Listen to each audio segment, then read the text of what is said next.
Hi, I'm Rachel Fontaine with Fontaine Organizing.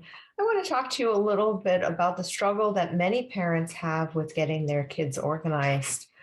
A common scenario that I run into when working with clients who have children at home is that they're frustrated that no matter what they seem to do, their kids will not pick up their things or stay organized, even when the parents think that there's a good organizing system in place.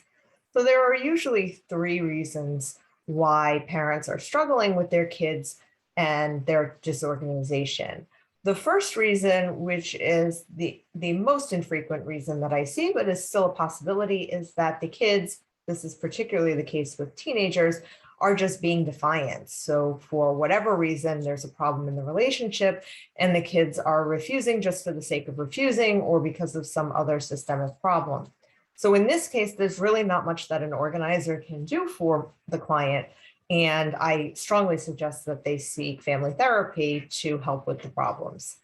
The second reason, which is more often than the first, is that there is a lack of clarity with what the parents want and what the expectations are. So what I see is the parents will say, go pick up your room, or I want you to, clear all your stuff and I don't want to see any more toys. But the problem is the kids don't really understand what pick up your room means because the parents have an understanding of what they want, but they haven't clearly communicated that with the children. So what I recommend is instead of just saying, go pick up your room, the parents say something like, I want to be able to see the floor, or please don't store anything on the floor except for furniture. Or I want you to make sure that you pick up all your dirty laundry and put it in the hamper and hang and fold the rest of your clothing. Those are really clear expectations. Then it'll be easy for the kids to know that they haven't met the expectations of the parents and for the parents to be able to monitor whether the kids are doing the things that they're supposed to be doing. Now, the third reason is the most common by far, and it's that there's actually no home for things to go to. So everyone wants to be organized and put things away and tidy up, but there's no place for the items that are causing a mess around the house.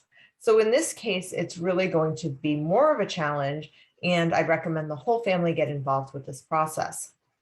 The first step here is to identify the problem items. Figure out which items you have that don't actually have a home. So if you say, put this away, no one knows where away is. Identify those items and then agree on where in the house they're going to live. Two things that you want to consider when making that arrangement for the items is where are you most likely to use them and see if you can store them close to where they will be in use.